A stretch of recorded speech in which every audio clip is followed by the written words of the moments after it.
The torches flickered and guttered in the warm night wind as the procession wound its way through Rome's narrow, stone-paved streets. The summer month of June had come, deemed most auspicious for marriage, and Flavia Tersia walked at the center, her saffron veil drawn over her face, hiding her flushed cheeks and wide eyes. Her hair was arranged in 6 intricate braids, each bound with white wool, an arrangement prescribed by tradition, a style older than the memory of her own mother. She was 18 and she knew only the outline of her future. Petronius Sellus, her husband-to-be, waited for her, a man 23 years her senior. She had seen him 4 times before, and each encounter had been brief, ceremonial, or formal. Now, in a few hours, she would understand the weight of her mother's tears, the heavy silence, and the cryptic warnings whispered while arranging her hair that morning. The wedding ceremony had followed every prescribed ritual. A pig was sacrificed, its entrails inspected for omens. Favorable signs had been found, contracts signed, and Flavia had spoken the words that had bound her for life. Ubi te gosses ago Gaia. The phrase, spoken by countless Roman brides before her, marked the legal transfer from father to husband. She was no longer her own, she belonged to Petronius Sellus, but the public ceremony was merely the beginning. The true wedding, the completion of her transformation from girl to wife, lay in wait at the house she had never entered, in rooms whose rituals were whispered about in secrecy, in passages never explained aloud, in acts her mother's tears had foreshadowed but never described. The streets erupted with sound. Obscene songs were shouted as tradition demanded, celebrating fertility, mocking modesty, and banishing evil spirits through embarrassment and laughter. Young men in the crowd yelled suggestions that made her face burn beneath her veil. She was counting her steps, tracing the distance between herself and her new home, trying to remember to breathe, trying to recall her mother's last words. Do not resist. Whatever they require of you, do not resist. Resistance only makes it worse. The house of Petronius Sellus came into view, large and imposing, befitting a man of wealth who had prospered in the grain trade. White wool and sprigs of greenery adorned the doorway, marking it as the site of a wedding's consummation. 2 torches flanked the entrance, their flames casting dancing shadows on the stone. Beyond the threshold, figures moved in the lamplight. Too many, she realized. This was not a private event. It would not be just her and her husband. Observers waited. Ritual demanded it. Petronius Sellus stood in the doorway, not imposing but smiling nervously, a small flush on his cheeks. Flavia's own nervousness was different, rooted not in performance but in fear of the unknown.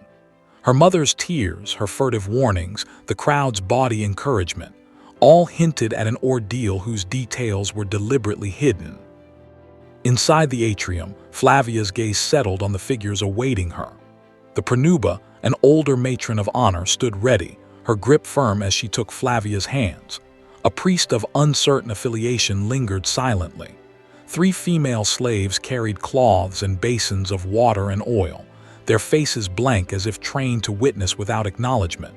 An elderly physician stood by, instruments packed neatly at his feet. And in the corner, draped in cloth, a dark wooden figure dominated the room, its exact shape obscured, yet its presence made her throat tighten. You must greet Mutinus Tutinus, the Pronuba said. You must ask his blessing. You must offer yourself as tradition requires. Flavia's veil was lifted. The Pronuba guided her hands to remove the cloth, revealing the wooden figure. It was a crude representation of the god Mutinus Tutinus, a deity associated with fertility and the transition of a bride into married life. She had seen his likeness before, in graffiti, on amulets, in garden sculptures, but never at this scale, never with such direct purpose. The Pronuba explained her task. She must engage with the figure in the presence of witnesses. The act was not casual. It was designed to break resistance, ensure submission, and mark the legal and religious completion of the transfer from her father to her husband. Modern historians would later minimize this, claiming it was symbolic, but contemporary sources, embarrassed Christian writers, ancient poets, legal texts, all suggest physicality, even penetration.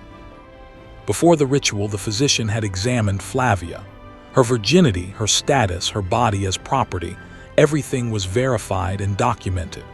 These examinations were not optional, they were legal obligations.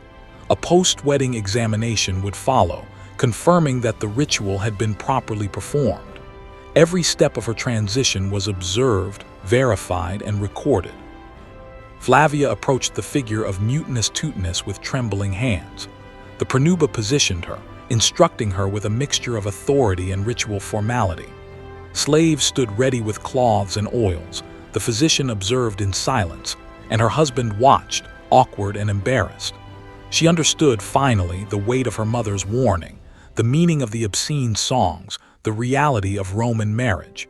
It was a semi-public ritual of verification and control. Resistance would bring shame. Compliance preserved family honor, ensured legality, and fulfilled tradition. The ritual ended, and Flavia was guided to a basin of water. She was washed, purified after the act with the god, and prepared for the consummation with her husband. She was led to a couch in the atrium, the public room of the house, not yet the bed chamber. Oil lamps illuminated the space just enough for the Pronuba to observe. Her husband approached, stripped of ceremonial garments, uncertain and nervous. The Pronuba recited formal words. The bride was prepared, the gods blessed the union, witnesses would verify the completion. No one would question that the woman had become a wife. The hours passed slowly. Instructions were whispered, rituals repeated, consummation observed. The Pronuba ensured legal and ritual propriety. At dawn, the physician returned for the final examination. Flavia's transition from virgin to wife was confirmed, documented, and witnessed. Legal verification was complete. She was now a Roman wife. Over the following decades, Flavia bore 3 children, managed her household, attended festivals, and fulfilled every duty of her status. Yet she never spoke of her wedding night. Her mother had not spoken of hers, nor would her daughter speak of hers. The rituals were universal, normalized, and embedded within Roman society. Marriage was property transfer, women's bodies mediums for family continuity. Love, consent, and personal feeling were irrelevant. The practices varied among the middle and upper classes. Rigorous verification ensured that heirs and property claims were secure. In the imperial family, multiple witnesses, documentation, and elaborate rituals ensured dynastic certainty. Even Augustus legislated moral reform that strengthened verification and documentation, linking marriage, property, and inheritance. Across centuries, these practices persisted, accepted as legal and moral, logical applications of Roman principles, horrifying only to modern sensibilities. Then Christianity arrived, bringing a radical shift. Women were declared spiritually equal, marriage became a sacrament. Public and semi-public verification rituals were intolerable. Statues were destroyed, texts burned, Pronuba duties transformed, and knowledge systematically erased. What survived were fragments, hostile Christian accounts, obscure legal references, medical texts, and archaeological evidence. Flavia's experience, once ordinary, became invisible to history. Despite this, we can reconstruct enough to understand Roman marriage, examinations, ritual with fertility statues, semi-public observation, and legal documentation. Women's feelings were irrelevant, their bodies were property. The wedding night, carefully observed, documented, and verified, was essential to family, law, and inheritance. Flavia endured it, passed the knowledge to her daughter, and lived her life within the framework society demanded. Her story illuminates the paradox of civilization. Sophistication and brutality coexist. Legal precision, social order, and cultural achievement were intertwined with control, property, and ritualized submission. The rituals Flavia experienced were logical within Roman society, even as they horrified later generations. Their erasure was deliberate, part of a larger transformation of marriage, law, and human dignity under Christianity. Flavia died in 127, aged 60. She had lived as a matron, a mother, a participant in religious and social life. She had prepared her daughter for the same rites, perpetuating a silent tradition.